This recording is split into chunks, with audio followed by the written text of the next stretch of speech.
these slides. So yes, I'm Fran Simons, the locality manager from Skills for Care, and yeah, I've got a few things to talk to you today, some general updates from us. But one of the things that I particularly wanted to talk about was the new Learning from Events digital modules. So these are some modules that have been developed to support you in running learning reviews.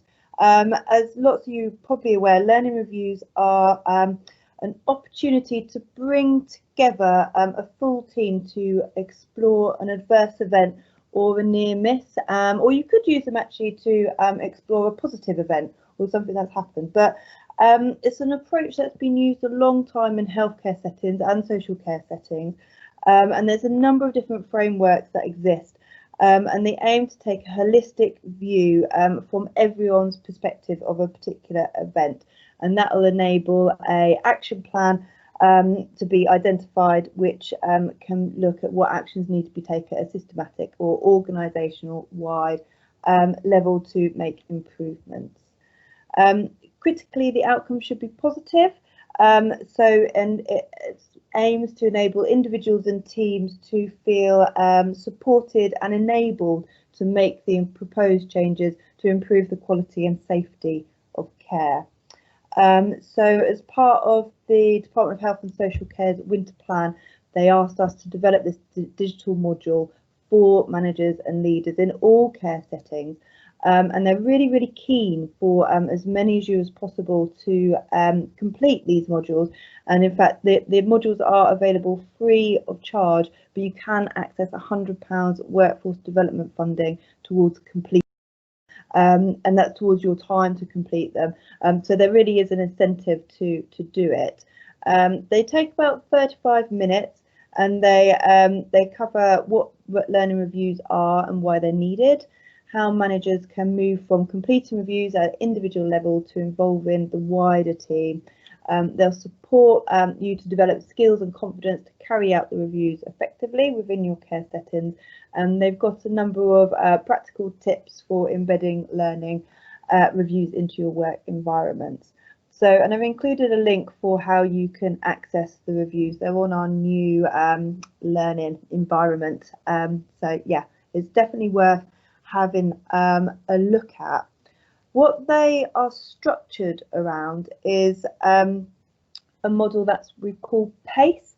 So it's people, activity and environment. So it supports holistic discussion and it helps you to guide you through the learning review, looking at how the different the people, activity, environment sort of combined around the significant event to show how things happened. So I've got a little example here just to make it a bit clearer. So say we are looking at a trip hazard. So a family member comes and takes a resident out for a walk. The resident trips on a broken step, and staff never usually use that route because they know the step is broken and it creates a hazard. But the family member wasn't aware. So in terms of the people there, you've got the resident themselves and their family member who are unaware of the hazard, and then the staff who were aware of the hazard and have avoided it. In terms of the activity, that's the family member taking them out for that walk. And then in terms of the environment, that's the broken step itself. So all these factors together have contributed to the significant event, and understanding them all can then highlight a sort of action plan for how you can take things forward. So the Learning from Events module is interactive, and it uses a number of 2 case studies. In fact, there's one which is written and there's one which is through videos. So it'll guide you through the learning. As I say, it takes about 35 minutes to go through, and there's some further reading as well that you do afterwards, and there's a really encouraging you to go out and do a learning review following it as well. You can access some job aids that you can download and print to use while conducting your learning reviews. And so the course is available now. It went live in October. So we're really keen for as many people as possible to sign up and complete the course. You can go on Twitter and share your experiences of it. We've had some really positive experience actually so far, and I think in discussions with Pete, I think Norfolk were probably the first person to complete it in the east of England, I think, was in Norfolk. So that's real kudos to Norfolk there. But please do log on, complete it, claim your workforce development funding, and tell others about the course. We really want to spread it as far and as wide and get ideally every manager working in social care to have completed the course. That's our sort of big aim. If we can achieve it, we'll be really happy. Also, I mean, if you've got nurses working for you who might be the types of people who are doing these learning reviews, but not necessarily in management positions, they're welcome to complete it as well. It's useful for them. So just a reminder that the Workforce Development Fund is still available. I know that lots of the partnerships such as Norfolk and Suffolk Care Support and other partnerships in other parts of the country have really fought hard to ensure that the funding remains available during the pandemic, and it is. So that's really great news. We've got some key sector priorities, so some around doing funding, enhanced funding for apprenticeships, and then also enhanced funding for leadership and management courses and learning programs and digital modules. So we've developed 11 digital modules which aim to develop the skills in leadership and succession planning and develop further talent. So these are available now, and they support you to increase your knowledge, build confidence in your workplace, and offer you an opportunity to reflect on your own work. They're all quite short again, so between 20 and 40 minutes to complete, and they can be done at a time and sort of pace to suit you really, so you don't have to do them all at once. They're a really useful resource really for you to sort of keep focusing on your leadership and management, increasing your skills and knowledge in this area, and focusing on the areas that are key for you, but they're sort of very easy to digest, and they're built to be engaging as well and really relevant to your roles. So these ones do have a cost attached to them, so they're £10 for a single module, or you can get all 11 for £75, so then you've got a bit of a saving, about £35. But again, you can claim some WDF towards completing them as well. So it's worth having a look at these if you haven't already. And myself, I can definitely give you a whole host of information on these, but also Sarah and Pete and all our colleagues at Norfolk Suffolk Care Support will be happy to give you some information, I'm sure. Lots of you will be aware that we've been running a range of registered managers webinars to across the pandemic. These have been designed to be really sort of short, sharp, all you need to know, but without much time involved. So they're all only a maximum of half an hour long.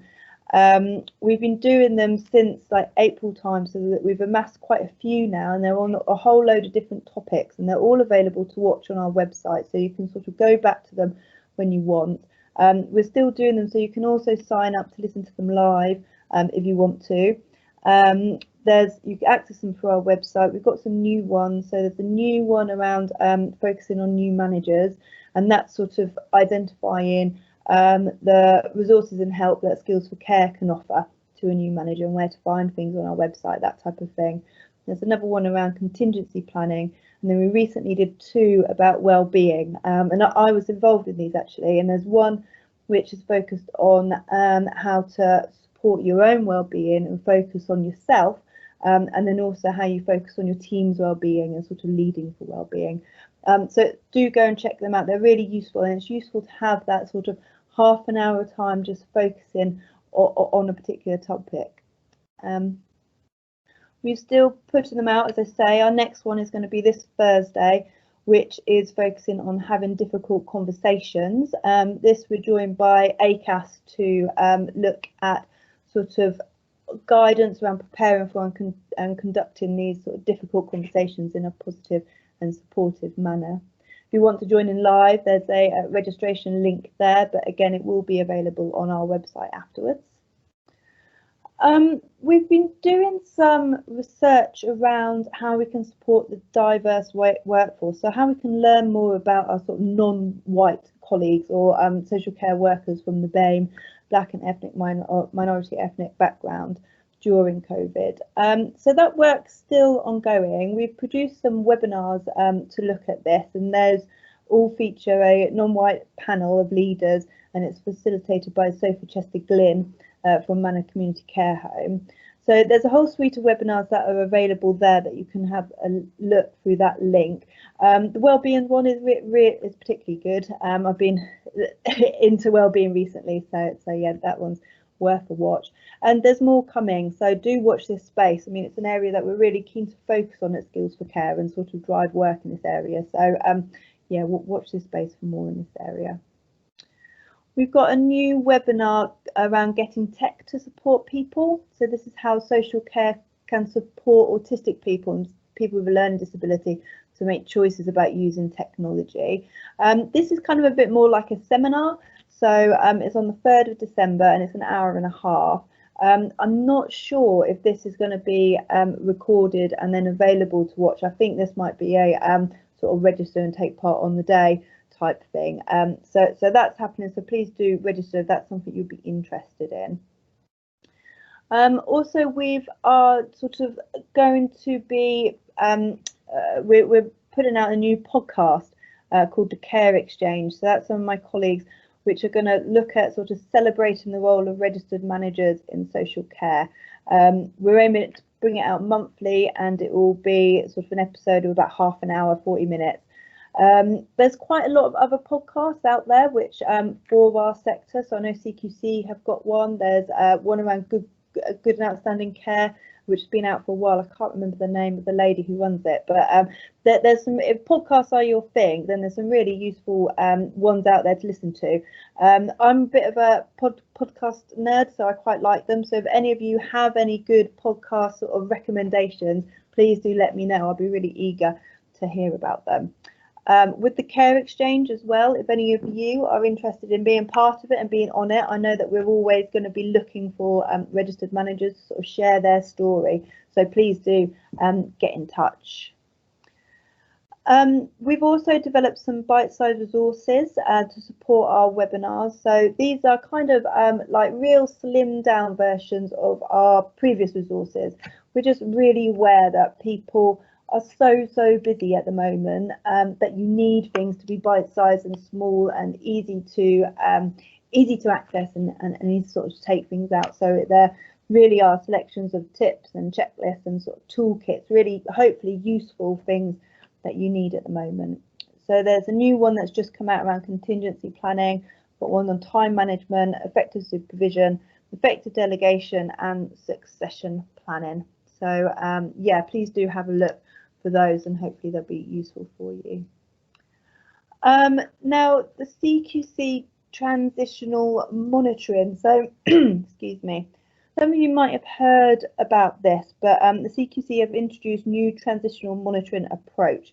This came into play from October and it's expected to continue for 6 months, although the CQC might make a few little amendments to it as they go.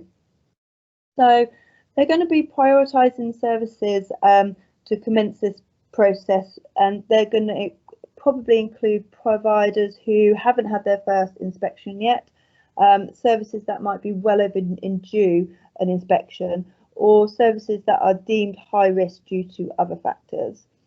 The good news for providers familiar with the old CQC inspection process is that they're still going to look at the CLOEs, the key lines of inquiry, but they're going to look at them more explicitly and just on specific parts.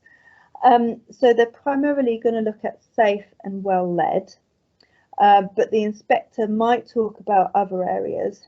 So they could potentially look at just over half of the CLOEs covered in a usual inspection visit. There's also going to be more involvement of people who need care and support and their families, and then the aim is that CQC will summarise their findings and share them with providers, although very few services are likely to be re-rated. where the CQC determines that a visit is required, this may follow, and only in the event of a full inspections would a service be re-rated. Now, we at Skills for Care, we've put together some resources that can help with that. So we have got our Transitional Monitoring Approach resource, which is based on our Good and Outstanding guide. So I would recommend having a look at that if you haven't. There's got some really useful tips and sort of practical examples in there, which are really useful. And also just a reminder really that we have the local registered manager networks in place, which can really help you to sort of share experiences of inspections and learn from others.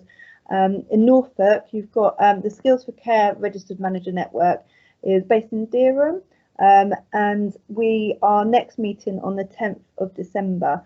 All our meetings are by Zoom now. But yeah, if anyone's interested in joining, we would sort of welcome anybody. We are next meeting, we've got Carolina Gerlich from the Care Workers Charity sort of talking a bit about their support they offer. Yeah, it will be a bit of a Christmas do as well, hopefully. So yeah, and I know that Norfolk and Suffolk Care Support also have a registered manager network as well, which I'm sure Sarah will talk about in a bit as well. A reminder that our advice line continues to be open, and it's a really useful resource for regulated services. Any questions around COVID, go to them, they're a fountain of knowledge. Also a reminder that the essential training and the free packages of fully funded learning are still available. That's the rapid induction programme, the refresher training and the volunteer training. So they are delivered by a select group of our endorsed training providers, so details are on the website. And then finally for me, I just wanted to highlight that the adult social care workforce data has recently been published. So the national reports have come out, and then also the regional local level data has been updated on the website. This is really, really useful data, which is used by a whole host of people, Department of Health, local authorities, CQC, lots of people. So it's I just wanted to have this opportunity to thank you really for continuing to put in your data. I'm aware with different systems in place, particularly the capacity tracker actually, that this is obviously not always top of your priority list, but it's a really, really useful data set, and it's different from the capacity tracker in that it collects slightly different metrics. So just a big thank you. Without you, your organisation's input in the data, we wouldn't be able to produce all the reports. So yeah, it's just massively helpful. Thank you. And then finally, these are my my contact details, so please do get in touch if you want any further information, any questions, anything like that. So yeah, I'm here to help you.